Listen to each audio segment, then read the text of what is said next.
for today's video, we'll discuss about the child abuse campaign. First, I would like to acknowledge the grace Almighty, the merciful and beneficent, which put in my heart the courage to select such as difficult topic. I am thankful for my Prof. Beitin Bang, who took deep interest in giving me to the precious time for supervising me on my topic. So, child abuse campaign. Child abuse is increased awareness of child abuse has led to better understanding of this complex problem.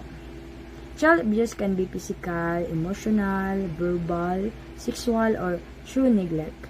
Abuse may cause serious injury to the child and may even result in death. Fortunately, the issue of child abuse slowly become a more recognized issue. And for the reason, this awareness campaign will focus as much on child abuse. So, child abuse is prevalent worldwide and is one of the menaces that are persistent in all classes. Child abuse is perceived as shameful and to be discussed, and hence hundreds of innocent lives live with the shadow, memories, and trauma of the assaults. Several children surrender their lives in the name of honor or absorb and pain for fear of losing a loving one. So, this is the definition of child abuse. Child abuse is any action by another person, adult or child, that cause significant harm to a child. It can be physical, sexual, or emotional, but can just and often be avoid a lack of love, care, and attention. All children have a right to be safe and should be protected from all forms of abuse and neglect. Anything you notice can help our child at risk. We all have a role to play in protecting children and young people from child abuse and neglect. We all have a role to play in protecting children and young people from child abuse and neglect. However, research suggests that a third of people who suspect child abuse do not report their concerns. The campaign, which is being rolled out across the country, recognize the fundamental right of all children and young people to live free from abuse and neglect. The following are few of the physical and behavioral signs of child abuse and neglect.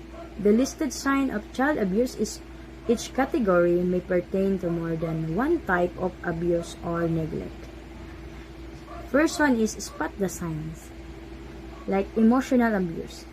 This emotional abuse is include lack of confidence and self-esteem, difficulties controlling emotions, extreme behaviors like becoming overly demanding, aggressive, having outbursts, or becoming passive, difficulties making and maintaining relationships, behavior that is inappropriately infantile or adult-like.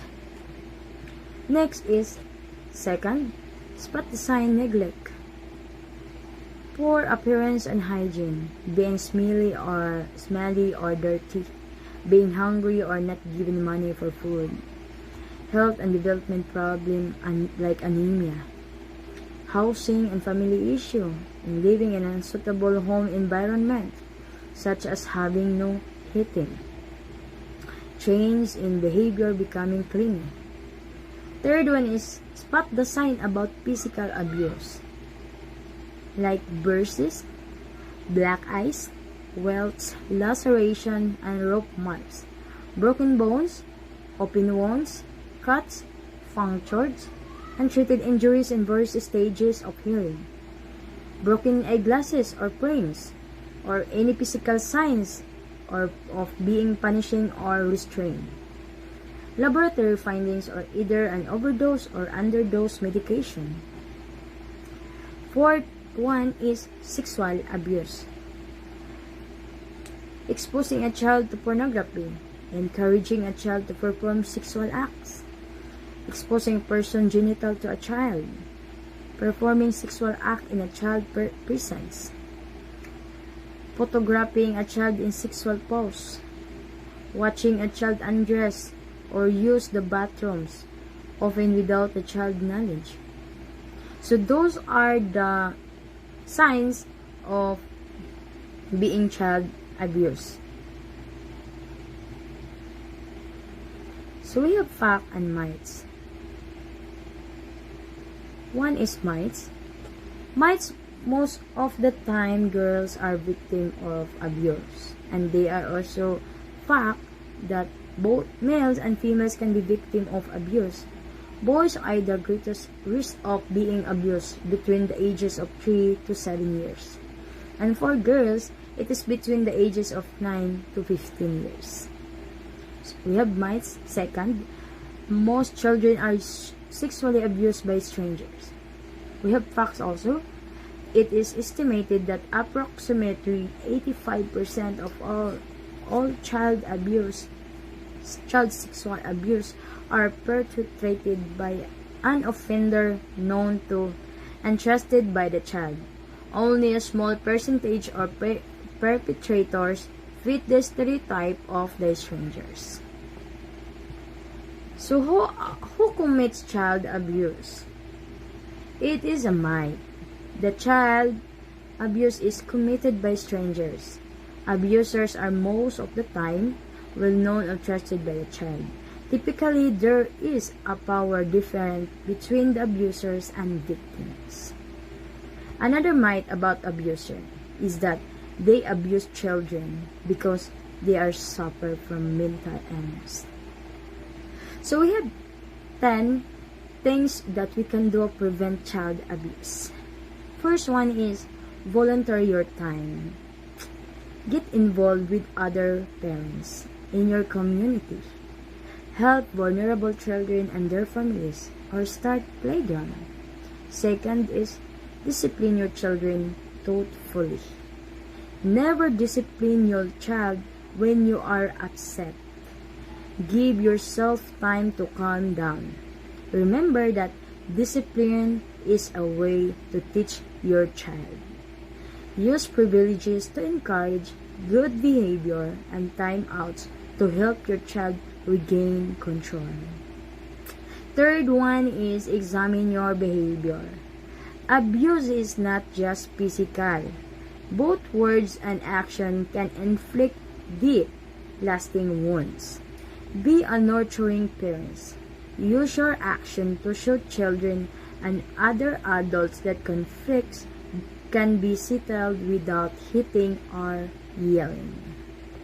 Fourth is educate yourself and others. Simple support for children and parents can be the best way to prevent child abuse.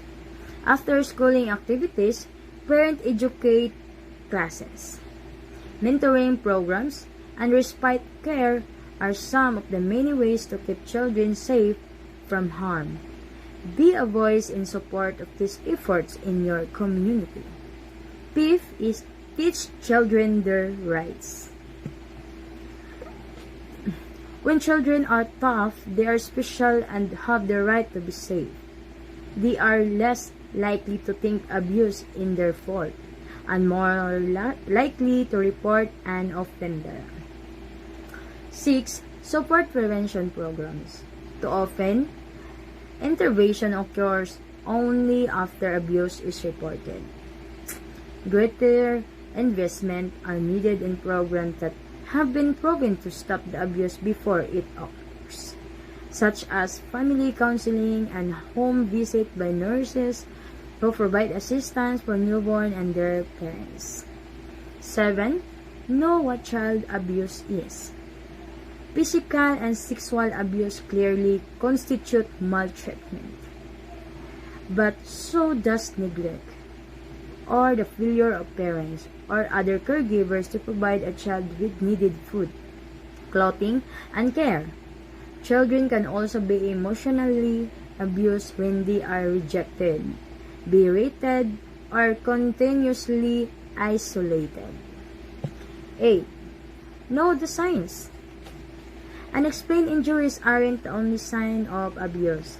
depression, fear of a certain adult, difficulty trusting others or making friends, sudden changes in eating or sleeping patterns, inappropriate sexual behavior, poor hygiene, secrecy, and hostility are often signs of family problems and may indicate a child is being neglected of physical, sexually, or emotionally abused. 9. Report abuse. If you witness a child being harmed or see evidence of abuse, make a report to your state child protective services or department or local police. When talking to a child about abuse, listen carefully. Assure the child that he or she did the right thing by telling an adult, and affirm that he or she is not responsible for what happened. Lastly is invest in kids. Encourage leaders in the community to be supportive of children and families. As employer to provide family-friendly work environments, ask your local and national lawmakers to support legislation to better protect our children and to improve their lives.